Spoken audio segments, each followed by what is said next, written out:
dedicated to the great outdoors. It's Southern Woods and Waters with Hugh McNaughton.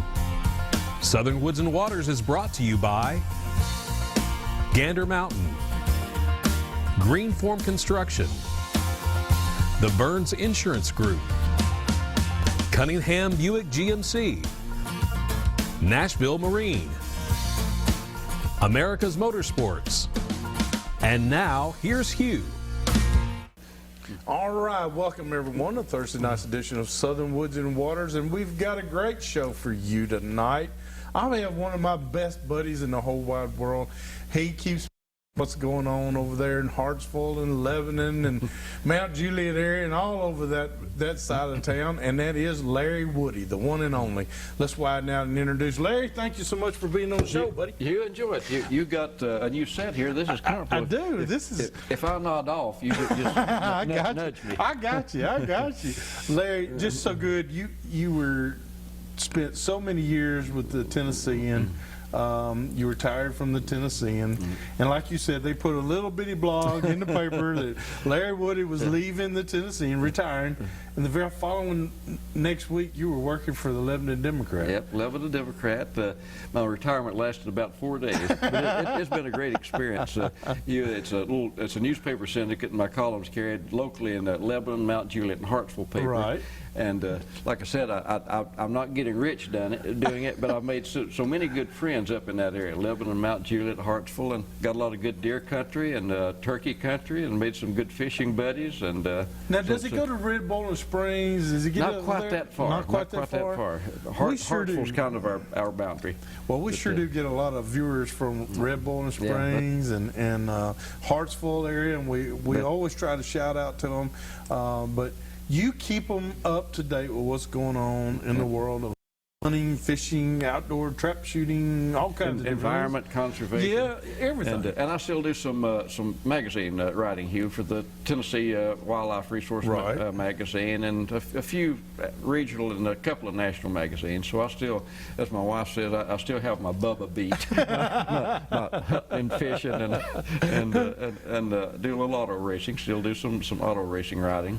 And so it's fun. Well, I tell you what, we're going to pick your brain tonight about what you feel like, and because you have seen through all these years, you know, the greatest thing I think that we as older folks can pass on is our experiences, and what we've seen happen and what we've seen change. You and I discussed before the show started airing all this about the new fads, the new kayaks and canoes, and the big push. That a lot of people are getting involved, and I'm all for it, because they're not bank beaters anymore. They're not walking the banks anymore. Now that they're casting from the bank and going out, now they can get a little kayak or canoe and reasonably priced.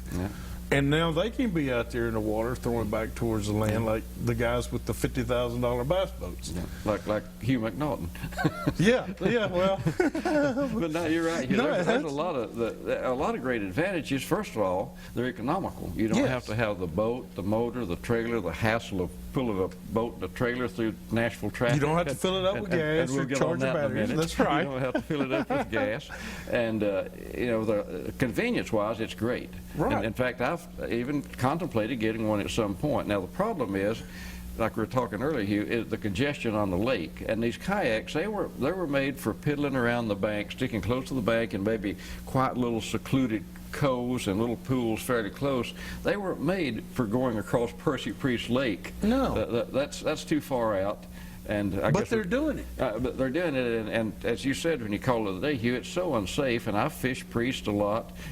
Old Hickory doesn't seem quite as, I don't want to use the word infested, but quite as many kayakers on Old Hickory. You see a few, but man, they're everywhere on Priest. And again, that's fine. They like to fish out of them, and just recreational boating too. You see a lot of people out there just kayaking, not without a fishing pole. That's true. Fine. It's good exercise. But it's a great exercise, and more power to them. It's their lake is our lake, but there is a danger factor, and it increases every year as you got more and more kayaks on the water, and you got more and more other boaters, big boaters, regular boaters, motorboats on the water, and it's kind of a scary combination. It's, We want to tell them that's what tonight's show is about, ladies and gentlemen. Is we love the fact that there's more people getting out on the water and enjoying, buying licenses and getting into fishing and stuff like that. Please don't get us wrong.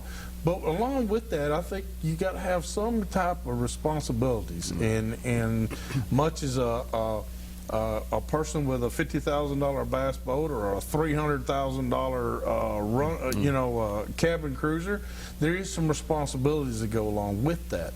It's not that you can just be out there and just nonchalantly do anything you want to. You do have to. I still say people need to take that boating course. Yeah, and I think it'll eventually be mandatory. I believe it will. To register your boat. Right now, if somebody, old folks like me, they don't have to take them, but I don't know what the age now, like 84, mid-80s or something. If you're born before then, you didn't have to take it, but if you're born after that, say mid-80s, you have to take the boating safety course, just like you do to get a hunting license, the younger generation. I think it'll be mandatory for everybody, because old people like me, we were talking before we went on, regulations with kayaks, and I didn't know some of the regulations, and I wrote a story about them for the Wildlife magazine, and some of the stuff that we went over a year ago is already outdated, like motors on kayaks or canoes. I thought if you had a trolling motor, you're okay, but you're not. If it's a trolling motor, you've got to register it. Now, if it's a paddle, you don't have to register thing, which I'm still not sure is a good idea. And what you're pointing out here, the viewers or listeners that are setting in, we're not down on kayaking, as you say. It's more for the safety of the kayakers. If a big bass boat goes roaring across Percy Priest at 80 miles an hour and he comes around the corner and there's a kayaker sitting there, the kayaker is going to get the worst of that deal. It's to the benefit of the kayakers to be aware of the situation. We're not trying to advocate getting them off the lake or anything, but again, they're the ones that are going to be in trouble if one of these boats comes roaring up on them, a speed boat or a fishing boat or anything. The kayakers, as I say, they're going to get the worst of that. They're going to get the worst of the deal. They are. Our major concern that you and I discussed was the amount of them that are staying out at night. Yeah. They might.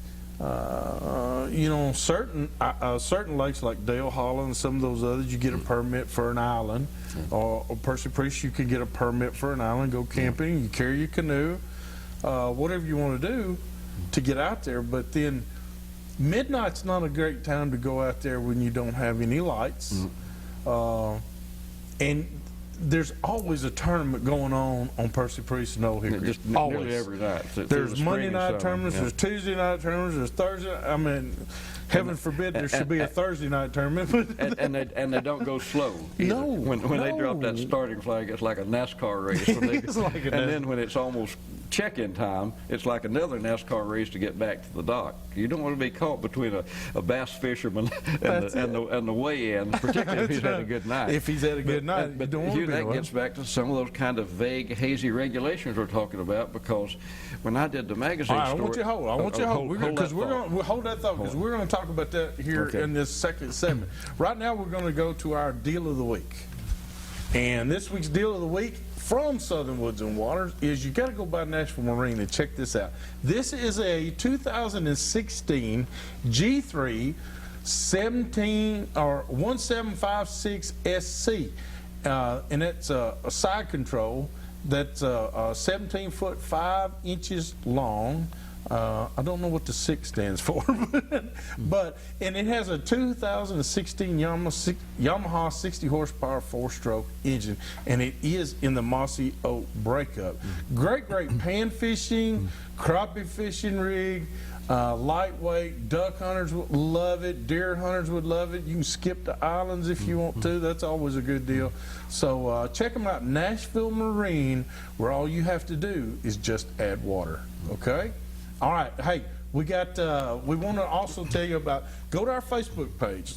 Ron Hill's back there, he's just working studiously. I see smoke coming out of his ears and everything. Putting this stuff all on Facebook, so for your entertainment and your enjoyment, please go to Southern Woods and Waters Facebook page and like us, share us with your friends. Hey, we'll be right back with more with Larry Woody. We're going to get in depth on some of those gray areas to help you make your next trip even more enjoyable. Hurry back to more Southern Woods and Waters.